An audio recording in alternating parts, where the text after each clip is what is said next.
ఈ విధంగా ప్రతి జిల్లాకు ప్రభుత్వ మెడికల్ కాలేజీ పెట్టిన ఘనత కేసీఆర్ ప్రభుత్వంది.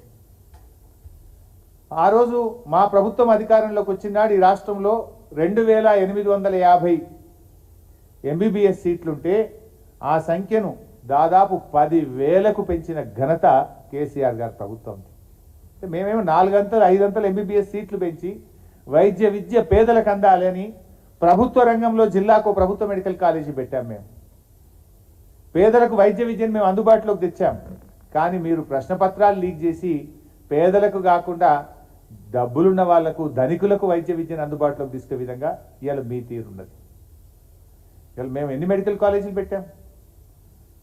కేంద్ర ప్రభుత్వం సహకరించకపోయినా 157 మెడికల్ కాలేజీలు దేశం మొత్తం ఇచ్చి తెలంగాణకు ఒక్క మెడికల్ కాలేజీ ఇవ్వకపోయినా రాష్ట్ర ప్రభుత్వ నిధులను పెట్టి జిల్లాకు ఒక ప్రభుత్వ మెడికల్ కాలేజీ పెట్టాం.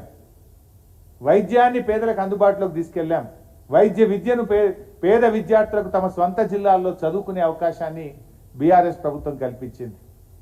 ఇలా అడ్మిషన్ల ప్రక్రియలో అక్రమాలు జరిగితే ఇంత కష్టపడి ఎంతో శ్రమతో జిల్లాకు ప్రభుత్వ మెడికల్ కాలేజీ పెట్టి 10,000 సీట్లకు మేము పెంచితే ఇదంతా బూడిదలో పోసిన పన్నీర్ అవుతుంది.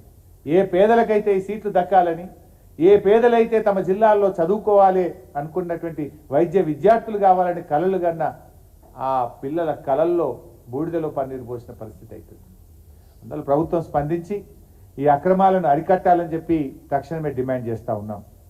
ఇంకొక ఇష్యూ కూడా ఇక్కడ మనం గమనించాలి. ఎన్టీఏ అనేది మరి ఇప్పుడు ఇదంతా చూస్తూ ఉంటే ఇంకా వీళ్ళు ఏమేం చేసిందో కూడా భయమవుతూ ఉంది. గత కొంతకాలంగా గత 3-4 సంవత్సరాలుగా ఎన్టీఏ అనేక పరీక్షలు నిర్వహించింది. లైక్ యూజీసీ నెట్, జేడబ్ల్ఈ, అదేవిధంగా సిఎస్ఐఆర్ నెట్, ఇలా అనేక పోటీ పరీక్షలను, ఉద్యోగాల కోసం పరీక్షల్ని మరి ఎన్టీఏ నిర్వహించింది. ఈ ప్రశ్నపత్రం లీక్ చూస్తూ ఉంటే మరి గతంలో ఎన్టీఏ నిర్వహించినటువంటి మిగతా పరీక్షల్లో కూడా ఎన్ని అవకతవకలు జరిగాయి, ఎంత నష్టం జరిగింది అనే అనుమానం కూడా కలుగుతూ ఉంది. నిజాలు బయటకు రావాలంటే తక్షణమే నిష్పక్షపాతంగా అయితే సుప్రీంకోర్టు సిట్టింగ్ జడ్జి ద్వారా కానీ ఒక ఏజెన్సీ ద్వారానైనా లోతైనటువంటి విచారణ జరపాలి.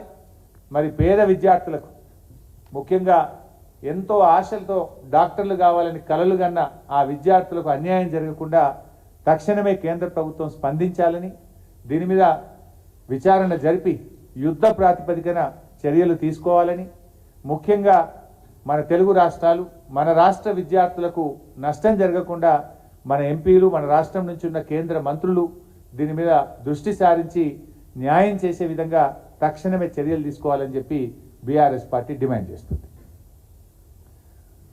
బట్ ఒక్కటి ఉంది, లాస్ట్ ఒక చిన్న అపీలు, ఏమనుకోకండి. 3 ప్రధానమైన అంశాలైన ఒక చిన్న అంశం లాస్ట్ ఒకటి నా పర్సనల్ అపీల్ ఒకటి ఉంది.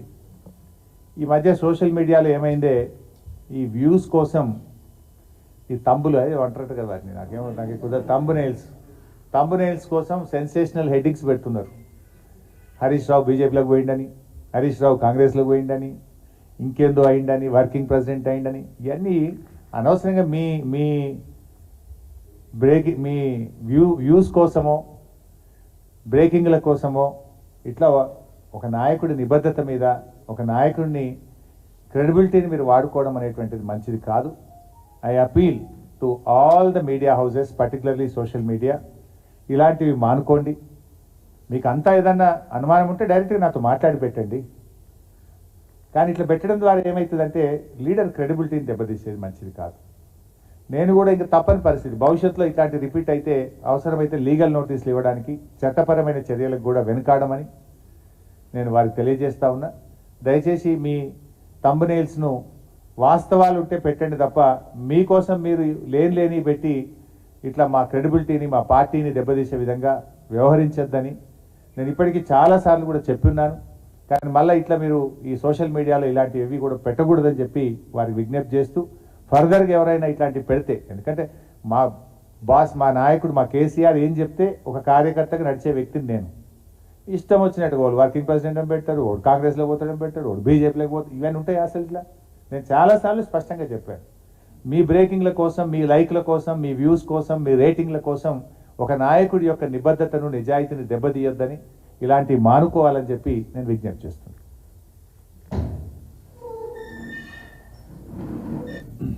అశోక్ నగర్ నుంచి ఆ రోజు ఇదే కాంగ్రెస్ పార్టీ